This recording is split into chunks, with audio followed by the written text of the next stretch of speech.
भगवान शिव की कथा कर रही है, ओगरदानी का संवाद कर रही है। भगवान शिव स्वयं माता सती को समझा रहे हैं। भगवान देवाधिदेव महादेव स्वयं माता सती को उपदेश दे रहे हैं और सती से कह रहे हैं, सती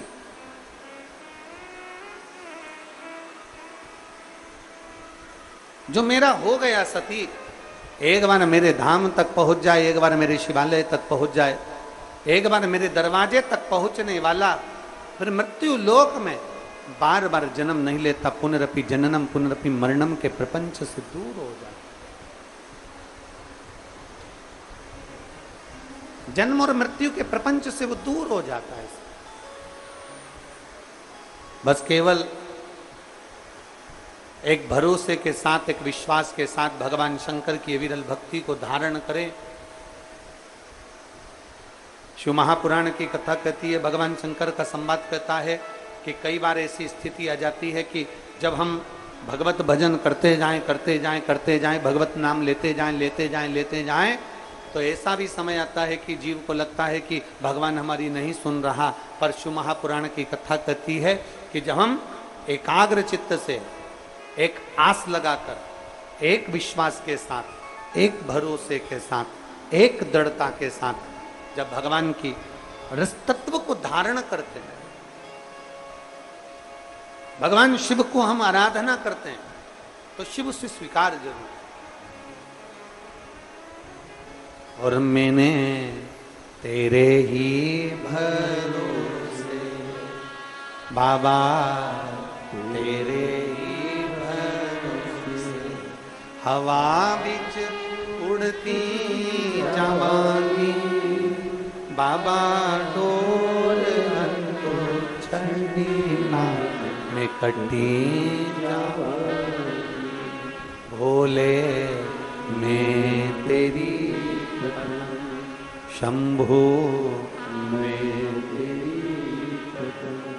शिव कथा कर रही है। मां शांति की गोद में, मां शांति के पल्लू में एक कंकर पड़ा हुआ है। मां शांति की गोद में, पल्लू में एक पाषाण, एक पत्थर पड़ा हुआ। पूछा, अथर्व ऋषि ने पूछा कि ये क्या है तुम्हारी गोद में, क्या लेकर आए हो तुम?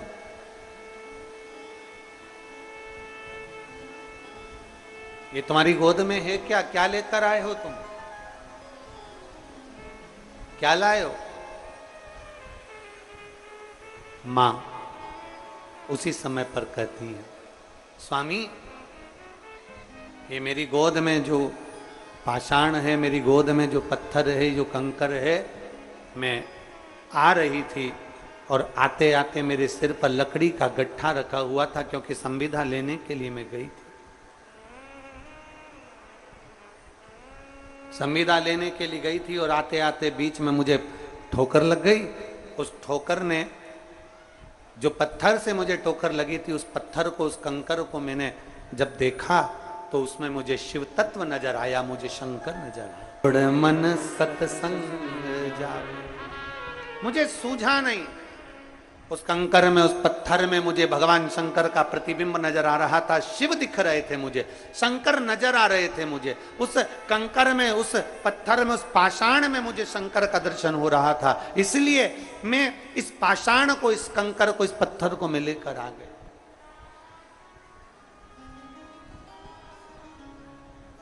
इसलिए मैं इसको लेकर आया।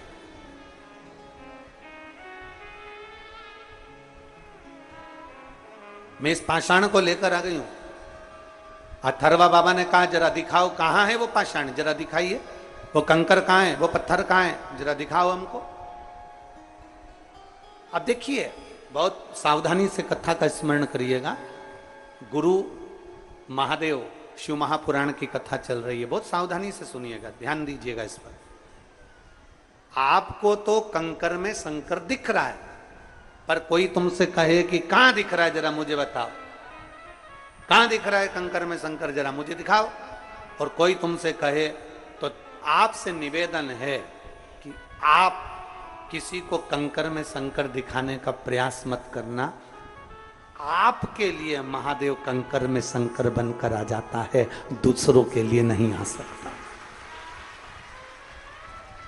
भाई शिव कथा कहती है, भगवान शंकर का चरित्र कहता है, नेत्र भी तो वैसे चाहिए देखने के लिए। आप देख सकते हो।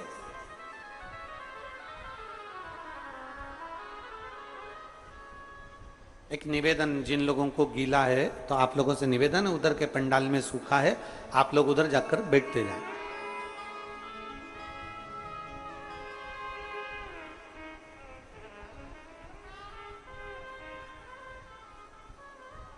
एक कंकर में शंकर आपको दिख रहा है, सबको नहीं दिख सकता।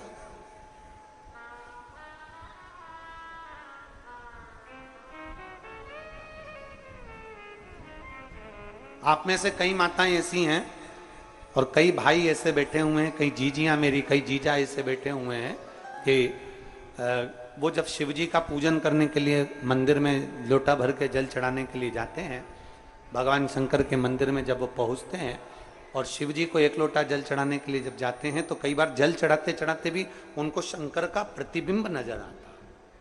बोलो सही है कि गलत? कई बार उनको शंकर का प्रतिबिंब नजर आता। क्यों? क्योंकि उनके हृदय में शिव बसा हुआ है, उनके हृदय में शंकर बसा हुआ, दूसरे को नहीं दिख रहा, दूसरे को नजर नहीं आ रहा। और आप दूसरे को दिखाओ भी मत। बहुत बहुत ध्यान देने वाला विषय है। तिजोरी का धन,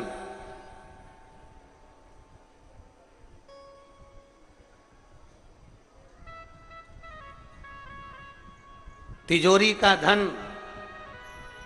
और दिल में रखा हुआ मेरा महादेव हर किसी को दिखाने का नहीं होता।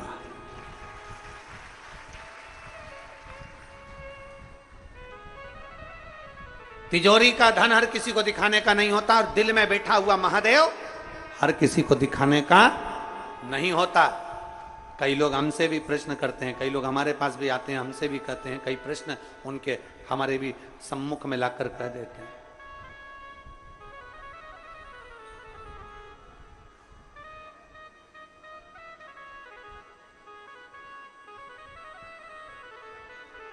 कई लोगों के मन में भाव उत्पन्न,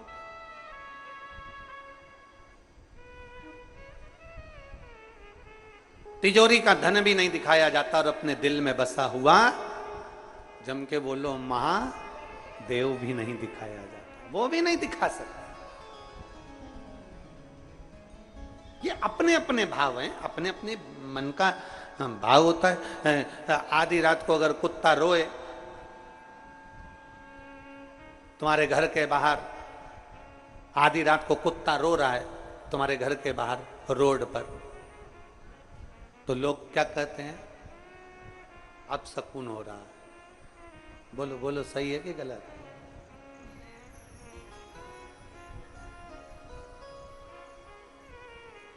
कोई कुत्ता रात्रि को रो रहा है, आधी रात को कुत्ता रो रहा है और आप क्या सोच रहे हो? अब सकून हो रहा है।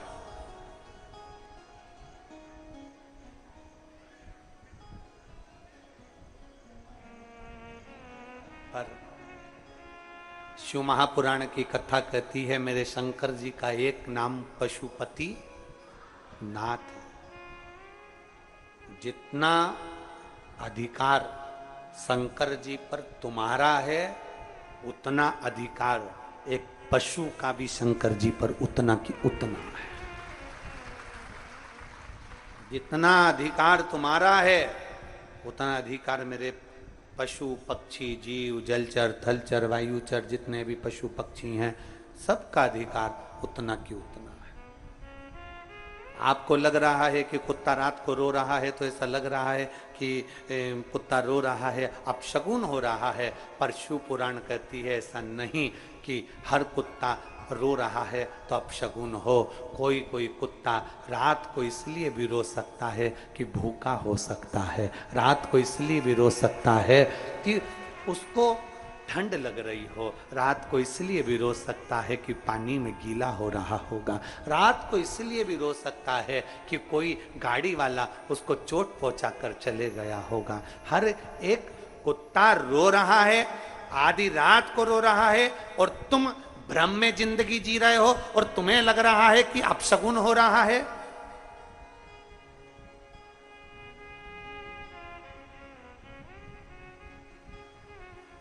कई लोग कहते कुत्ता हमारे दरवाजे पर आकर रात को रोता है, अपशगुन है। हम कहते नहीं, जानो उसको तकलीफ क्या है, उसको कष्ट क्या है, उसको प्रॉब्लम क्या है। एक बार झांक कर तो देखो घर के बाहर, कहीं उसे ठंड लग रही होगी, कहीं उसको भूख लग रही होगी, कहीं उसको कुछ कष्ट हो रहा होगा, इसलिए उसको रो रहा। पर हमने तो केवल एक भ्रम की जिंदगी में अपन ने प्रवेश कर रखा है। कोई ने अगर भ्रम पैदा कर दिया कि रात को कुत्ता रोए तो समझ लो कि अपशगुन होता है। काहे का अपशगुन? रात को कुत्ता रोए तो भगवान का नाम लेकर, महादेव का नाम लेकर, शंकर का नाम लेकर, श्री शिवाय नमस्तुभ्यम बोलकर एक बार उस जीव की मनोदशा को भी जानने का प्रयास करो कि उसको दुख क्या हो रहा है। कहीं भूखा तो नहीं है, दो रोटी के लिए तरस तो नहीं रहा।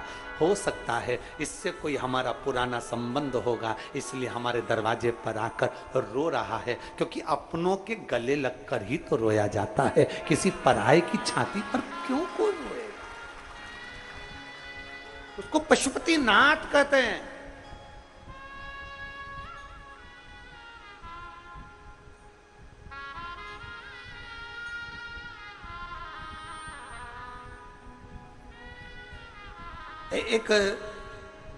एक शंकर जी के शिवलिंग पर श्वान आ गया, कुत्ता आ गया। एक शंकर जी के शिवलिंग के पास में चीटा चीटी आ गए, झिंगुर आ गया, कोई जीव आ गया। किसी ने वीडियो वायरल कर दिया कि देखो तुम्हारे धर्म के देवताओं के पास में कुत्ते आकर यहाँ पर बैठे हुए हैं। कुत्ते आए हैं, जीव आए हैं, जानवर आए हैं, पशु आए हैं। अरे भाई, तुमने अभी सनातन धर्म को देखा क्या है? सनातन धर्म इसी को कहते हैं जो एक पशु और पक्षी को भी गले लगा लेता है, वो सनातन धर्म का देवता कहलाता है। तुमने सनातन धर्म को देखा क्या है? तुम सनातन धर्म को पहचानते कहां हो? सनातन धर्म तो वो धर्म है जिसमें हाथी की भी पूजन होती है महालक्ष्मी के दिन। सनातन धर्म तो वो धर्म है जहां कौवे को भी पूज्य माना जाता है और रोटी दी जाती है श्राद्धों के दिन। सनातन धर्म तो वो धर्म है जहां कुत्ते को भी रोटी दी जाती है श्राद्ध पक्ष में। सनातन धर्म तो वो धर्म है जहां पीपल के पेड़ के नीचे भी चूरा डालकर चींटियों का भंडारा कर दिया जाता है। सनातन धर्म तो वो धर्म है जहां वृक्षों की पूजन होती है। सनातन धर्म तो वो धर्म है जहां नदियों की पूजन होती है। सनातन धर्म तो वो धर्म है जहां कंकर और शंकर की पूजन होती है। सनातन धर्म तो वो धर्म है जहां बावड़ी और तालाब की पैदा हुए हैं। उस धर्म में हमारा जन्म है। उसको पहचानो, उसको जानो।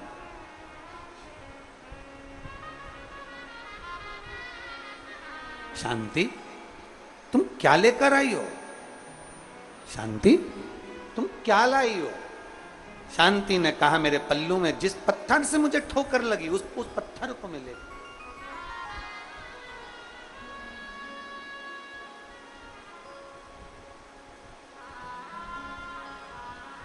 ए भाई, शिव महापुराण की कथा कहती है चारों वेद नहीं पढ़ सकते मत पढ़ो।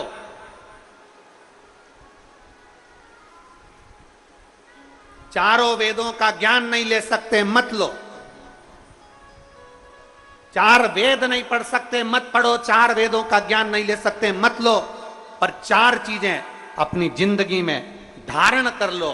पहली समझदारी, दूसरी जवाबदारी, तीसरी वफादारी और चौथी ईमानदारी अगर है तो चारों वेदों का सार तुम्हारे पास में। चार वेद नहीं पढ़ सकते कोई बात नहीं, चार वेद का ज्ञान नहीं ले सकते कोई बात नहीं, पर चार चीजें अपनी जिंदगी में उतार लो तो 4 वेद के बराबर है। पहले नंबर पर समझदारी रखिए, दूसरे नंबर पर जवाबदारी रखिए, तीसरे नंबर पर वफादारी रखिए और चौथे नंबर पर ईमानदारी रखिए, तो चारों वेदों का सार तत्व पूर्ण हो जाता है।